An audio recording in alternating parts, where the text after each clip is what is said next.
तुम्हा सर्वांचं माझ्या YouTube चॅनलमध्ये पुन्हा एकदा स्वागत आहे. तर आजच्या व्हिडिओमध्ये आपण इयत्ता 9वी चा जो गणित भाग 1 हा विषय आहे. तर गणित भाग 1 चा आपण एक सराव प्रश्नपत्रिका बघणार आहे. प्रथम सत्र परीक्षा 2024 साठी. प्रथम सत्र परीक्षा 2024 त्याच्यामध्ये गणित भाग 1 ची सराव प्रश्नपत्रिका. ही प्रश्नपत्रिका पूर्णपणे तुमच्या सरावासाठी आहे. यासारख्याच प्रश्नांची जर तुम्ही तयारी केली तर हे आणि यासारखे इतर प्रश्न तुम्हाला तुमच्या परीक्षेमध्ये नक्की दिसतील.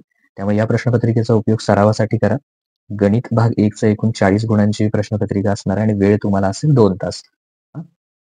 तर प्रश्न क्रमांक 1 काय असेल तुमच्या परीक्षेमध्ये? पुढील उपप्रश्नांसाठी 4 पर्यायी उत्तरे दिली आहेत. त्यापैकी अचूक उत्तराचं वर्णाक्षर योग्य पर्याय निवडायचा. आता याच्यामध्ये आपल्याला 2 दिलेले आहेत, यम आणि यन. तर हे 2 दिलेले आहेत. तर याच्यात यम छेद यन शोधायचं. आता यम छेद यन म्हणजे काय? तर यम संच आणि यन संच यांच्यामध्ये सामायिक कोण आहे? म्हणजे दोघांमध्ये असणारा घटक कुठला आहे? तर याच्यात कोण आहेत? 1, 3, 5 आणि याच्यात कोण आहेत? 2, 4, 6. म्हणजे यम आणि यन मध्ये कुणीही सामायिक नाहीये.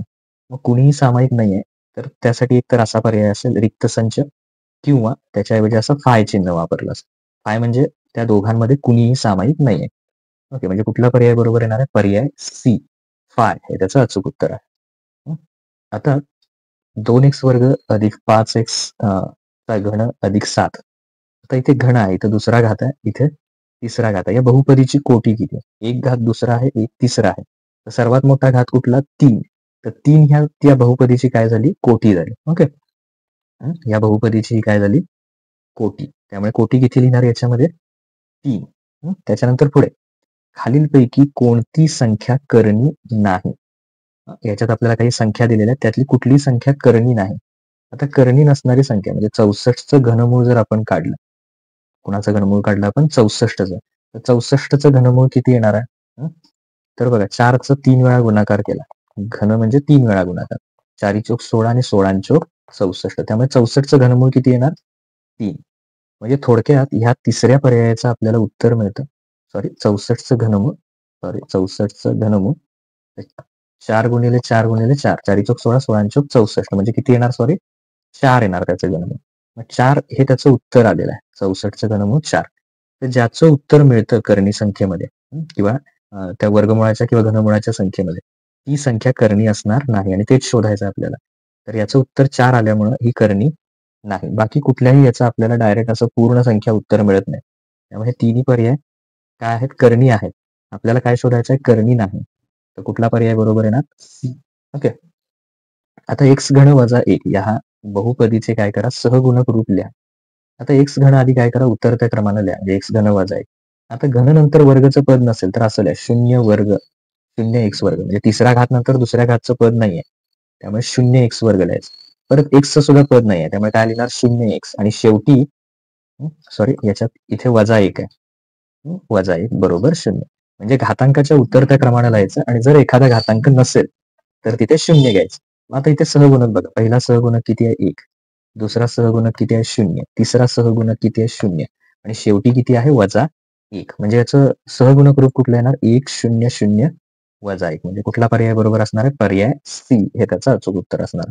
ओके, त्याच्यानंतर पुढे ब प्रश्न 1 ते 50 मधील सममूळ संख्यांचे, आता बघा सममूळ संख्यांची यादी करायची.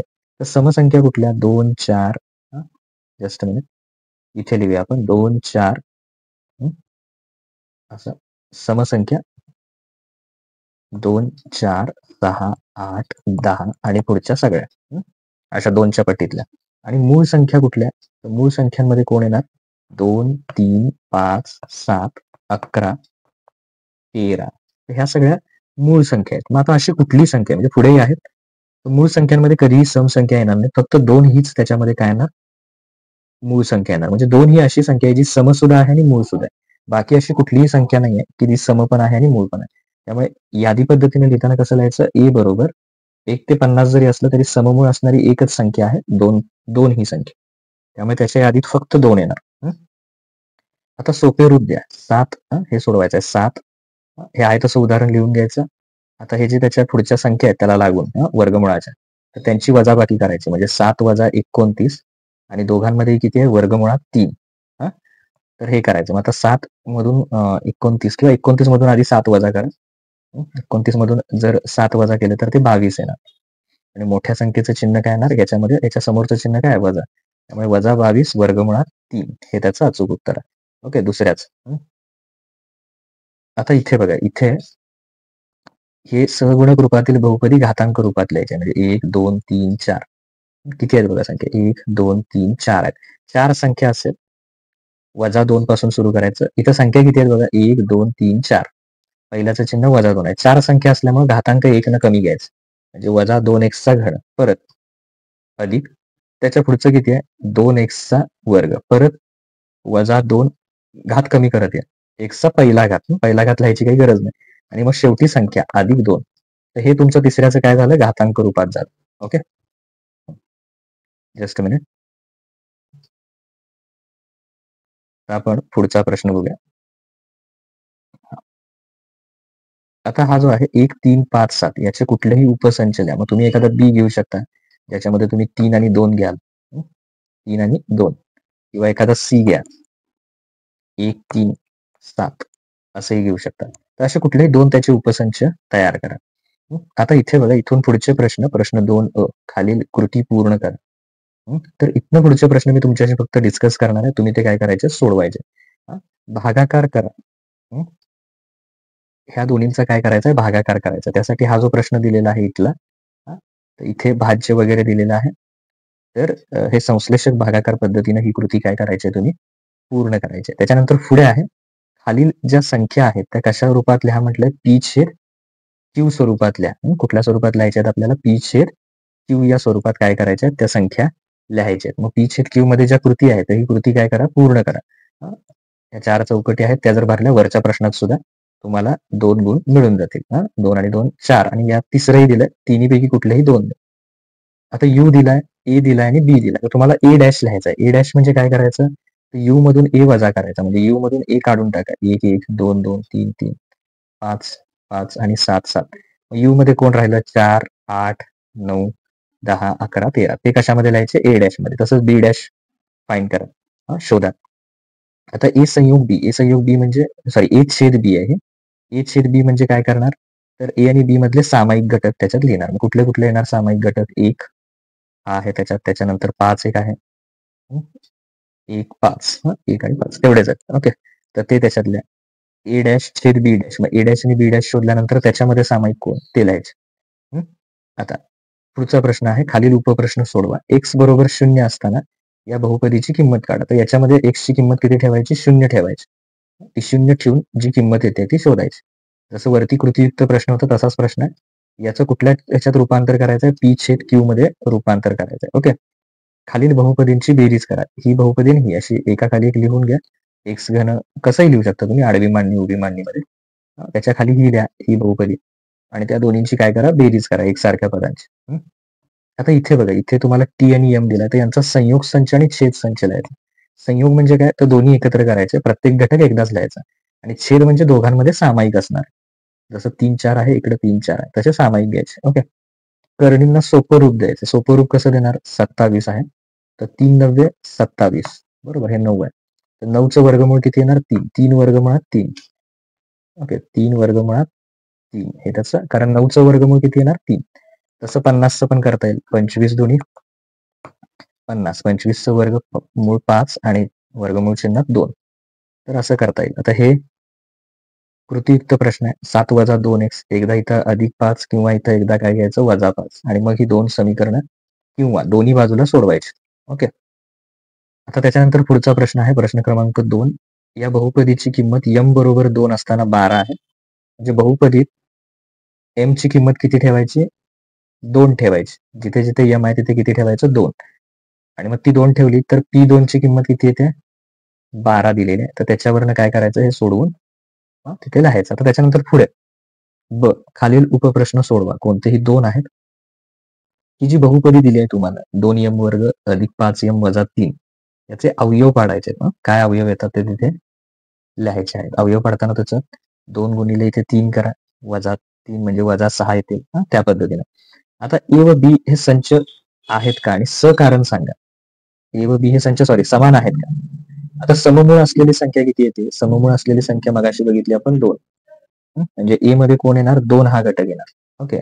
तसं बी मध्ये हे जर समीकरण सोडवलं आपण 7x - 1 बरोबर 13. तर वजा 1 इकडे येऊन काय होतील अधिक म्हणजे 7x बरोबर 13 आणि किती होणार 14 आणि गुणिले 7 काय होणार भागिले म्हणजे 7 दुनी 14 म्हणजे x ची किंमत किती आली 2 म्हणजे ए मध्ये पण 2च घटक असणार आहे 2 ही संख्या असणार आहे आणि बी मध्ये पण 2 हीच संख्या असणार आहे त्यामुळे ए बरोबर काय येणार बी. ए व बी हे संच समान आहेत. आता इथे हे आहे तसं ठेवलं लहान मोठेपणा 28 ला कसं लिहिता येईल वर्गमुळात 7 चोक 28 त्यातल्या 4चं वर्गमूळ काढलं तर 4चं वर्गमूळ किती येणार 2 वर्गमुळात 7 म्हणजे दोन्ही काय आले समान आले म्हणजेच हे दिलेले उदाहरणातले दोन्ही काय असणार आहेत समान. लहान मोठेपणा ठरवायला सांगितलं पण ते दोन्ही समान येतात. आता याच्यावरनं ए लिहायचा ए म्हणजे पूर्ण यातले घटक येणार बी म्हणजे इकडचा घटक येणार पूर्ण यातले सगळे ए संयोग बी म्हणजे हे एवढे घ्यायचे एस टी घ्यायचे नाहीत त्याच्यात एवढे घ्यायचे ओके एस टी सोडून बाकी सगळे घ्यायचे यू म्हणजे सगळे घ्यायचे त्याच्यात. आता ए आणि बी संचाची नाव आहे ती त्यात टाकू नका ओके यू म्हणजे हे सगळे एक्स वाय झेड वगैरे सगळे हे एवढे सगळे येणार त्याच्यामध्ये एस टी पण येणार.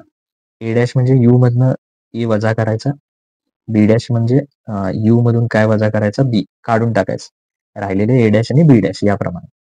आता प्रश्न क्रमांक 4 जर आपण बघितलं सोपे रूप द्यायचे याला काय करायचं सोपे रूप द्यायचे तर 48चं तुम्ही करा 16 गुणिले 3 48 असं करू शकता. 27चं किती येणार 3 नव्हे 27 तर अशी फोड करून काय करा ते सोडवा.